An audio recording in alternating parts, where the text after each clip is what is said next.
All of you. आज हम Bloom के भावात्मक पक्ष के उद्देश्यों के बारे में डिस्कस करेंगे।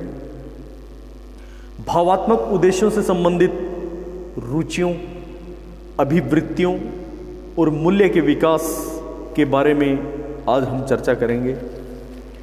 देखिए, भावात्मक पक्ष की जहाँ तक बात है, भावात्मक पक्ष में बहुत सी चीज़ें शामिल होती हैं जिनमें हम भावों को लेंगे।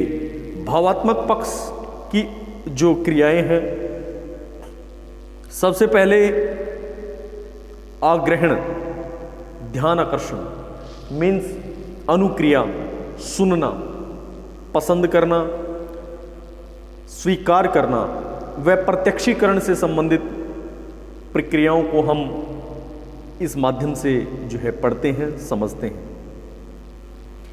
नेक्स्ट है अनुक्रिया, यानी कि रिएक्टिंग।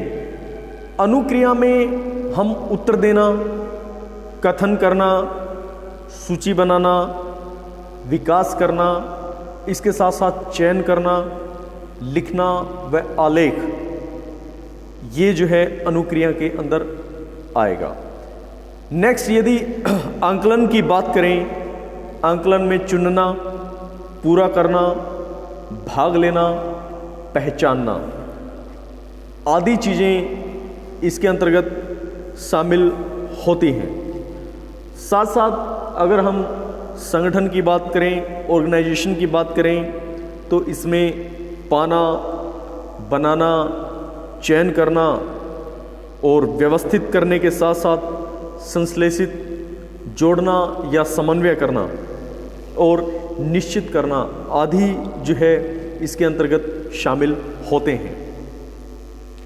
नेक्स्ट, अगर बात करें तो मूल्य विशिष्टीकरण की, मूल्य चरित्र निर्माण की या चरित्रिक की, वैल्यू ऑफ स्पेसिफिकेशन और वैल्यू कैरेक्टरिस्टिक्स मीन्स इसके अंतर्गत हम बात करेंगे स्वीकार करना, बदलना, चारित्रिक या किसी चीज़ को सिद्ध करना, पुष्टि करना और जांच करना, ये सारी चीज़ें इसके अंतर्गत जो है शामिल होती हैं।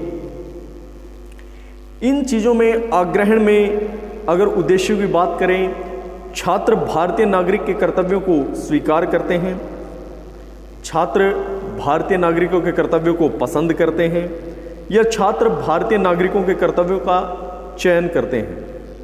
प्रतिक्रिया की अगर बात करें, भारतीय नागरिकों के कर्तव्यों को लिख सकते हैं, छात्र भारतीय नागरिकता या नागरिक के कर्तव्यों की सूची बना सकते हैं या छात्र भारतीय नागरिकता के कर्तव्यों का आलेख करते हैं। ये चीज़ें इसके अंतर्गत शामिल हैं।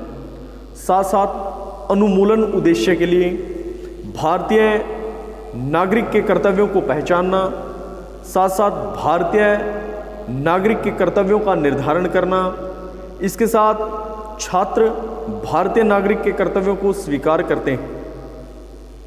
संप्रतीकरण के उद्देश्य के लिए छात्र भारतीय नागरिक के कर्तव्यों से संबंध स्थापित कर सकते हैं, छात्र भारतीय नागरिक के कर्तव्यों को व्यवस्थित कर सकते हैं और छात्र भारतीय नागरिक के कर्तव्यों को सह संबंध स्थापित करने की बात कर सकते हैं।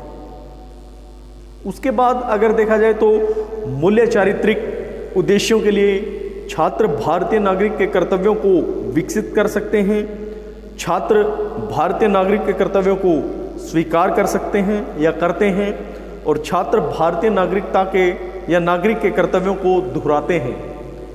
उद्देश्यों को व्यावहारिक ज्ञान प्रदान करने में अगर हम देखें तो परंपराएं, अनुदेशना, मानदंड और परीक्षाओं की तैयारी, इसके साथ साथ उनकी रचना, व्यावहारिक उद्देश्य के लिए प्रश्नों का निर्माण और पाठ योजना के उद्देश्यों को भविष्य काल में लिखा जाना, ये सारी चीज़ें जो हैं हम भावात्मक उद्देश्यों में पढ़ेंगे।